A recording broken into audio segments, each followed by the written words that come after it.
السلام عليكم ورحمة الله وبركاته. إن الحمد لله نحمده ونستعينه ونستغفره ونعوذ بالله من شرور أنفسنا ومن سيئات أعمالنا. من يهده الله فلا مضل له ومن يضلله فلا هادي له وأشهد أن لا إله إلا الله وحده لا شريك له وأشهد أن محمدا عبده ورسوله أو كما قال الله تعالى في القرآن المجيد وفي فرقانه الحميد بعد أعوذ بالله من الشيطان الرجيم. بسم الله الرحمن الرحيم. يا أيها الناس اتقوا ربكم الذي خلقكم من نفس واحدة وخلق منها زوجها وبث منهما رجالا كثيرا ونساء واتقوا الله الذي تساءلون به والأرحام إن الله كان عليكم رقيبا. عن أبي هريرة رضي الله تعالى عنه قال قال رسول الله صلى الله عليه وسلم من أراد الله به خيرا يفقهه في الدين. আলহামদুলিল্লাহ, প্রশংসা মাত্রই মহান আল্লাহ সুবহানাহু ওয়া তাআলার জন্য। সমস্ত সেজদা শুকর সিফতসানা কেবলমাত্র তারই জন্য, যিনি সর্বপুর ইজ্জত এবং সম্মানের মালিক। সে রব্বুল আলামিনের দরবারে শুকরিয়া জ্ঞাপন করে সকলে বলে আলহামদুলিল্লাহ। সালাত এবং তাসলিম শান্তি বর্ষিত হোক নবী মুহাম্মদ রাসূলুল্লাহ সাল্লাল্লাহু আলাইহি ওয়াসাল্লামের প্রতি, যার দেখানো পথ এবং পদ্ধতির মধ্যে রয়েছে মানব জাতির জন্য ইহকালীন সফলতা এবং পরকালীন মুক্তি। সে নবীর উপরে দরুদ এবং সালাম শান্তির বারিধারা বর্ষিত হোক। আল্লাহুম্মা সাল্লি আলাইহি আল্লাহুম্মা বারিক আলা। সম্মানিত উপস্থিত হাজিরিন, দিনী মুসলিম ভাই, আল জামিয়া ইসলামিয়া সালাফিয়া মাদ্রাসা এবং আত-তাকওয়া জামি মসজিদের উদ্যোগে প্রতি মাসের প্রথম জুমায় আমাদের যে আলোচনা সভা অনুষ্ঠিত হয়, সে আলোচনা সভায় আমরা আসতে পেরে কিছু বলা এবং শোনার মতো তৌফিক যে রব্বুল আলামিন দান করলেন, তার দরবারে শুকরিয়া জ্ঞাপন করে বলি আলহামদুলিল্লাহ। সম্মানিত উপস্থিত হাজিরিন, আমরা জানি বগুড়ার উত্তর বগুড়াতে আমাদের এই মসজিদ মাদ্রাসা সবেমাত্র আমরা এখানে প্রতিষ্ঠা লগ্ন বলা চলে। বিগত 1 বছর যাবৎ আমরা কার্যক্রম শুরু করেছি। যেই কার্যক্রমকে সামনে রেখে আমরা আগামী দিনগুলোতে উত্তরোত্তর এই প্রতিষ্ঠানের আরো উন্নতি কামনা করছি। সেই রব্বুল আলামিনের দরগাহে আল্লাহ যেন আমাদের এই প্রতিষ্ঠানকে সাফল্যমণ্ডিত করেন, সকলে বলেন আল্লাহুম্মা আমিন। সেই সাথে এই মসজিদ যেন উত্তর বগুড়া, পুরো বগুড়াতে একটা দাওয়াতি মার্কাজ হিসাবে আল্লাহ সুবহানাহু ওয়া তাআলা কবুল করেন, সকলে বলেন আল্লাহুম্মা আমিন। আমাদের কমিটির যে সকল ভাইরা এখানে উপস্থিত রয়েছেন, সভাপতি, সহসভাপতি, সেক্রেটারি সহ সম্পাদক, সাধারণ সম্পাদক, সবাইকে আন্তরিক অভিনন্দন এবং মোবারকবাদ জানিয়ে আজকের এই আলোচনা শুরু করতেছি। প্রকৃতপক্ষে আজকে আমাদের জন্য একটি আনন্দের মুহূর্ত, যেহেতু আমরা গত মাসেই আমরা নতুন কমিটি করেছি এবং নতুন কমিটির নেতৃত্বে, নতুন কমিটির পরিচালনা পর্যালোচনায় আজকে আমরা এই আলোচনা সভার আয়োজন করেছি। এই সব আলোচনা সভা যেন আমাদের জন্য কল্যাণকর হয় এবং আগামীতে যেন এখান থেকে আমরা আরো ভালো কিছু করার উদ্যোগী হয়ে একদল একনিষ্ঠ দিনদার মুসলিম ভাইরা যেন কাজ করতে পারি। এই জন্য আল্লাহর কাছে দোয়া করি, আল্লাহ যেন আমাদের এই নিয়াতকে কবুল করে, সকলে বলেন আল্লাহুম্মা আমিন। সম্মানিত উপস্থিতি হাজিরিন, আজকে আমরা এই মাসিক আলোচনা সভায় দিনের একটি বিষয় নিয়ে আলোচনা করতে যাচ্ছি, তা হচ্ছে সবর। বিপদ আপদ বালা মুসিবতে ধৈর্য ধারণ করা। আর যারা ধৈর্য ধারণ করতে পারবে আল্লাহ তাদের জন্য শুভ সংবাদ দিয়েছেন। মহান আল্লাহ বলেন, ওয়ালা নাবলুয়ান্নাকুম বিশাইইন মিনাল খাউফ ওয়াল জু'i ওয়া নাকসিম মিনাল আমওয়ালি ওয়াল আনফুস ওয়াস সামারাত ওয়া বাশশিরিস সাবিরিন। নিশ্চয় তোমাদেরকে পরীক্ষা করা হবে ক্ষুধা দিয়ে, তোমাদের নাফসের ক্ষতি দিয়ে, তোমাদের ফল ফসলের ক্ষতি দিয়ে, এবং এই ব্যাপারে যারা সবর করতে পারবে, ধৈর্য ধারণ করতে পারবে, অবাশশিরিস সাবিরিন, ধৈর্যশীলদের জন্য রয়েছে শুভ পরিণাম, ধৈর্যশীলদের জন্য রয়েছে শুভ সংবাদ। সম্মানিত উপস্থিতি হাজিরিন, প্রকৃতপক্ষে জীবনের কিছু মুহূর্ত রয়েছে যেই মুহূর্তগুলো ধৈর্য ধারণ করা খুব কঠিন হয়ে যায়, তবে বাস্তবিকভাবে এই সময়গুলোতে আমরা যদি ধৈর্য ধারণ করতে পারি, আল্লাহ সুবহানাহু ওয়া তাআলার সন্তুষ্টির লক্ষ্যে পরকালে আমরা উত্তম বিনিময় পাবো, বিনিময় জান্নাত পাবো, এই লক্ষ্যে যদি আমরা ধৈর্য ধারণ করতে পারি, তাহলে আমরা দুনিয়া এবং আখিরাতে উভয় জগতেই আমরা লাভবান হতে পারবো। আল্লাহ রাসূল সাল্লাল্লাহু আলাইহি ওয়াসাল্লামের জীবনীতে এরকম অনেক ঘটনা রয়েছে। রাসূল সাল্লাল্লাহু আলাইহি ওয়াসাল্লাম সহিহ বুখারীতে 5210 নম্বর এক হাদিসের মধ্যে বলেন, রাসূল সাল্লাল্লাহু আলাইহি ওয়াসাল্লাম বলেছেন, কোনো ব্যক্তির যদি কোনো বিপদে পতিত হয়, কোনো মুসিবতে পতিত হয়, তার কষ্ট ক্লেশ তাকে ঘিরে ধরে, যে কোনো কষ্টে সে পতিত হয়, এমনকি সে যদি একটা কাঁটা তার পায়ের মধ্যে বিদ্ধ হয়, পায়ে ফুরে যায়, তাহলে এর বিনিময়ে আল্লাহ সুবহানাহু ওয়া তাআলা তার গুনাহগুলো মাফ করে দেন। তাহলে বিপদ বালা মুসিবত এটা মুমিনের জন্য একটি শুভ পরিণাম, মুমিনের জন্য একটি গুনাহ মাফের সুবর্ণ সুযোগ। কিন্তু প্রকৃতপক্ষে শয়তানের ধোঁকায় ওয়াসওয়াসায় পড়ে আমরা দুনিয়ার জীবনে যখন কোনো কষ্ট ক্লেষ্ট বিপদ আমাদেরকে ঘিরে ফেলে, আমাদের যখন রোগ হয়, শোক হয়, দুঃখ কষ্ট আমাদেরকে ঘিরে ফেলে, তখন আমরা এই শুভ পরিণামের কথা ভুলে যাই, আমরা সবরের কথা ভুলে যাই। তখন আমরা নিজেরা হায় হুতাশ করতে থাকি, আল্লাহকে ওই সময় খুব কমই স্মরণ হয়। আল্লাহ রাসূল সাল্লাল্লাহু আলাইহি ওয়াসাল্লাম সহিহ বুখারীর 5213 নম্বর হাদিসের মধ্যে বলেন, যে হাদিসটি আবু হুরায়রা রাদিয়াল্লাহু তাআলা আনহু বর্ণনা করেন। তিনি বলেন, মান আরাদাল্লাহু ফি খায়রান, আল্লাহ যে ব্যক্তির কল্যাণ চায়, ইউসবিহু মিনহা, তাকে আল্লাহ বিপদ দিয়ে পরীক্ষা করেন। উল্লেখিত হাদিস থেকে আমরা জানতে পারি, যে ব্যক্তি বিপদে পতিত হলো, তাকে আল্লাহ পরীক্ষা করতেছে বা তার আল্লাহ কল্যাণ চাচ্ছে। হাদিসের ভাষা তো মান আরাদাল্লাহু বিহি খায়রান, আল্লাহ যার কল্যাণ চায়, ইসিবহু মিনহা, তাকে আল্লাহ বিপদ দিয়ে পরীক্ষা করেন, বিপদ দেন। আল্লাহ আমার আপনার ভালো চাই বিধায় আপনি এখন বিভিন্ন রোগে রয়েছেন, আপনি পারিবারিক, সামাজিক, ব্যবসা ক্ষেত্রে বিভিন্ন সমস্যার সম্মুখীন আমি আপনি হচ্ছি, বিভিন্ন কষ্ট ক্লেশ আমাকে আপনাকে ধাওয়া করতেছে। এটা এই জন্য নয় যে আপনি ক্ষতিগ্রস্ত হয়ে যাচ্ছেন। প্রকৃতপক্ষে দুনিয়ার আমাদের এই চক্ষু দিয়ে দেখতে গেলে মনে হয় যে আমরা অনেক ক্ষতির সম্মুখীন হয়ে গেলাম, কিন্তু প্রকৃতপক্ষে আল্লাহ আমাদের কল্যাণ চান বিধায় আমাদেরকে এই বিপদের মধ্যে পতিত করেছেন। সম্মানিত উপস্থিতি হাজিরিন, আল্লাহ রাসূল সাল্লাল্লাহু আলাইহি ওয়াসাল্লামকে একদা আব্দুল্লাহ বিন আব্বাস রাদিয়াল্লাহু তাআলা আনহু বলেন, আমি রাসূল সাল্লাল্লাহু আলাইহি ওয়াসাল্লামকে দেখতে গেলাম, যাওয়ার পরে দেখি রাসূল সাল্লাল্লাহু আলাইহি ওয়াসাল্লাম শরীরটা খুব ঘামতেছে। এমন সময় আমি রাসূল সাল্লাল্লাহু আলাইহি ওয়াসাল্লামের পিঠের মধ্যে হাত দিয়ে এভাবে মালিশ করতে থাকলাম। রাসূল সাল্লাল্লাহু আলাইহি ওয়াসাল্লামের শরীরের মধ্যে যখন হাত দিলাম, দেখলাম যে এত প্রচন্ড জ্বর তাকে গ্রাস করেছে, যে এই জ্বরের তীব্রতা অনেক বেশি মনে হচ্ছিল।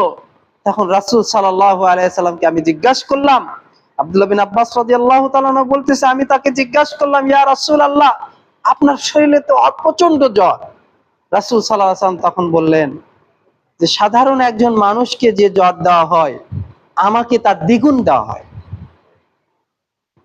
রাসূল সাল্লাল্লাহু আলাইহি ওয়াসাল্লাম কি বললেন? যে একজন সাধারণ মানুষকে যে জ্বর দেওয়া হয়, তার থেকে আমাকে দ্বিগুণ দেওয়া হয়। তখন আব্দুল্লাহ বিন আব্বাস রাদিয়াল্লাহু তাআলা আনহু আর রাইসুল মুফাসসিরিন তিনি বুঝতে পারলেন। তখন তিনি বলে উঠলেন, ইয়া রাসূলুল্লাহ, তাহলে তো আপনার পুরস্কারও দ্বিগুণ। তখন রাসূল সাল্লাল্লাহু আলাইহি ওয়াসাল্লাম বলতেছে, হ্যাঁ, তুমি ঠিক ধরেছো, আমাকে পুরস্কারও দ্বিগুণ দেওয়া হবে। সম্মানিত উপস্থিতি হাজিরিন, তাহলে মুহাম্মদ সাল্লাল্লাহু আলাইহি ওয়াসাল্লামের মতো নিষ্পাপ, নিষ্কলুষ, মাসুম ব্যক্তিত্ব আদম ছেলে মেয়েদের মধ্যে আর নেই। সেই মুহাম্মদ সাল্লাল্লাহু আলাইহি ওয়াসাল্লামের যখন জ্বর আসতো, তখন দ্বিগুণ আসতো, রোগ শোক হতো, দ্বিগুণ হতো। সম্মানিত উপস্থিতি হাজিরিন, এটার একটি কারণ, আল্লাহ তাকে পছন্দ করতেন না, এই কথা নয়, আল্লাহ তাকে সবচেয়ে বেশি ভালোবাসতেন। এর মানে হচ্ছে তাকে আল্লাহ কল্যাণের কামি করতে চেয়েছিলেন, তাকে আল্লাহ কল্যাণের দিকে সবচেয়ে বেশি উচ্চ মাকামে পৌঁছে দিতে চান। এই জন্য আমরা যারা শারীরিক বিভিন্ন রোগের মধ্যে রয়েছে, আমরা যেন এই কথা মনে না করি যে আল্লাহ আমাদেরকে মনে হয় ভালোবাসেন না, আল্লাহ আমাদের প্রতি মনে হয় আমাদের প্রতি সন্তুষ্ট নয়, আমাদের প্রতি মনে হয় আল্লাহ ক্রুদ্ধ, রাগান্বিত। এ কথা যেন আমরা মনে করি, বরং আমরা আমাদের অন্তরকে যেন এটা বলে সান্ত্বনা দিই যে আল্লাহ আমাদের প্রতি অতীব দয়াশীল, অতীব স্নেহশীল। এই জন্য আল্লাহ সুবহানাহু ওয়া তাআলা আমাদেরকে এই কষ্টের মধ্যে রেখেছে, এই বিপদের মধ্যে রেখেছে। তা হতে পারে অর্থনৈতিক কোনো বিপদ, ব্যবসাতে লস খাওয়া, অথবা অর্থনীতি আপনার ধসে যাওয়া, এরকম ভাবে আপনার শারীরিক কোনো রোগ হতে পারে, অথবা ছেলে মেয়ের মৃত্যু হতে পারে, বাবা মার মৃত্যু হতে পারে, অথবা নিকট কোনো আত্মীয় স্বজনের মৃত্যু হতে পারে, অথবা ভাইয়ের মৃত্যু হতে পারে, বোনের মৃত্যু হতে পারে।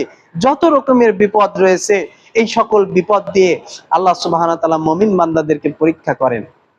আল্লাহ রাসূল সাল্লাল্লাহু আলাইহি যে হাদিসটি বললাম, আব্দুল্লাহ বিন আব্বাস রাদিয়াল্লাহু তাআলার হাদিস, যে হাদিসটি এসেছে মুসলিম শরীফের 6735 নম্বর হাদিস।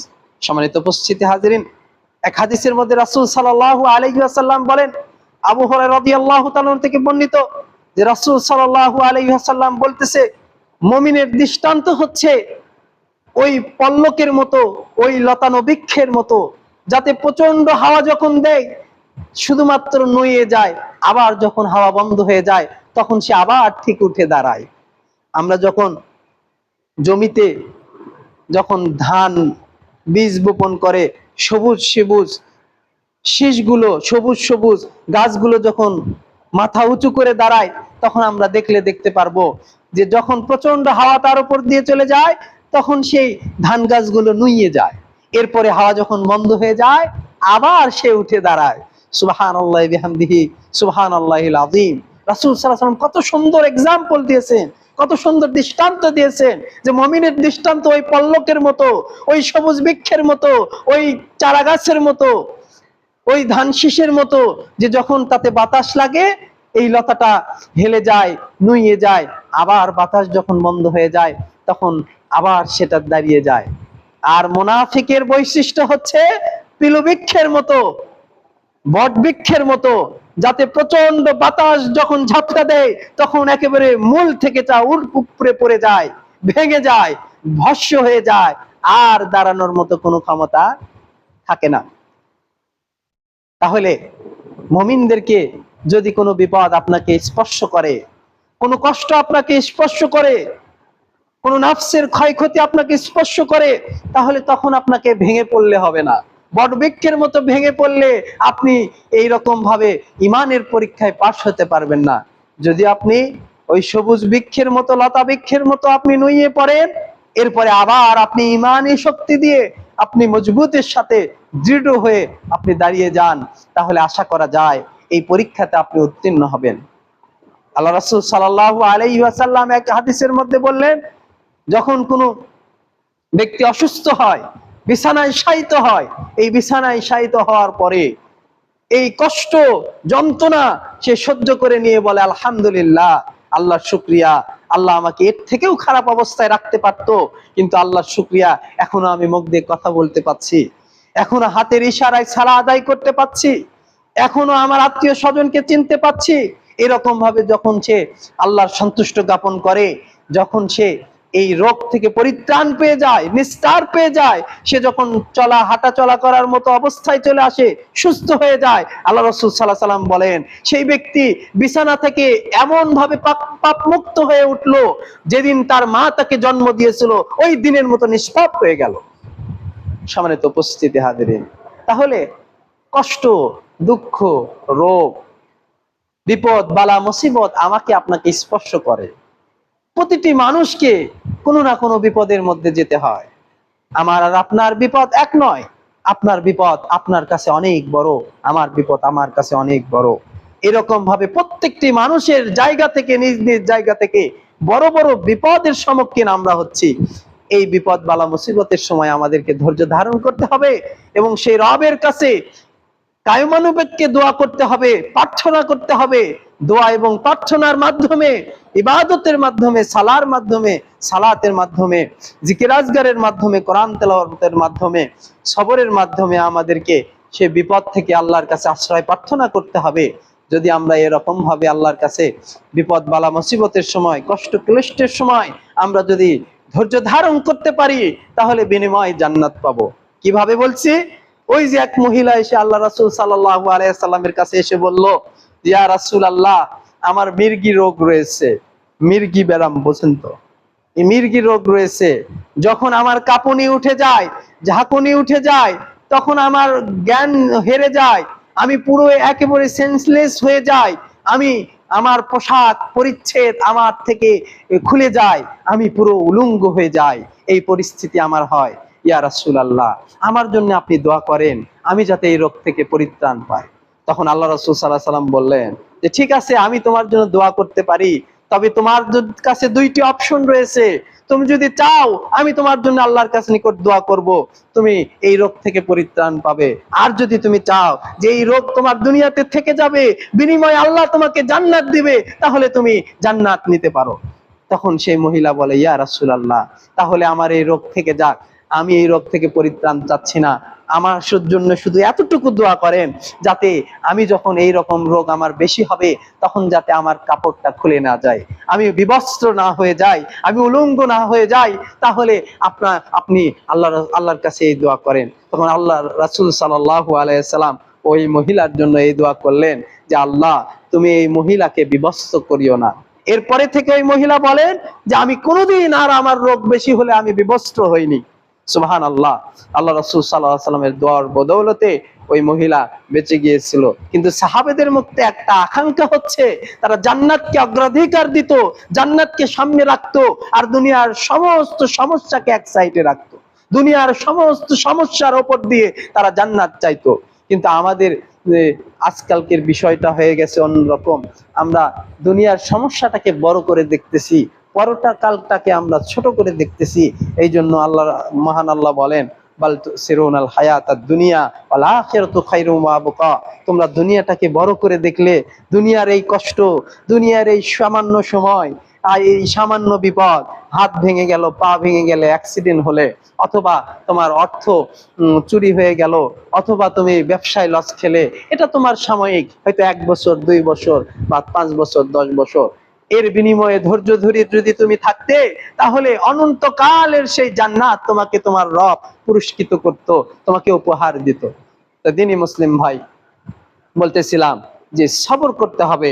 দুনিয়াতে আপনি চলতে গেলে বিভিন্ন বিপদ বালা মুসিবত আপনাকে ঘিরে ধরে থাকবে। বিশেষ করে যারা বলবে ক্বালু আমান্না বিল্লাহ, আমরা আল্লাহর প্রতি ঈমান এনেছি, এই বাক্য যখন আপনি বলবেন এবং এর উপরে আমল করবেন, এর সাথে আপনি থাকবেন, তখনই আপনাকে বিভিন্ন বিপদ বালা মুসিবত গ্রাস করবে। দুনিয়াবি ফিতনা, কলহ, বিভিন্ন সামাজিক এবং রাজনৈতিক বিভিন্ন আপনাকে ঘিরে ধরবে। সেই সময়গুলোতে আপনাকে ধৈর্য ধারণ করতে হবে এবং আল্লাহর কাছে সাহায্য ইস্তেকারা করতে হবে, সাহায্য প্রার্থনা করতে হবে।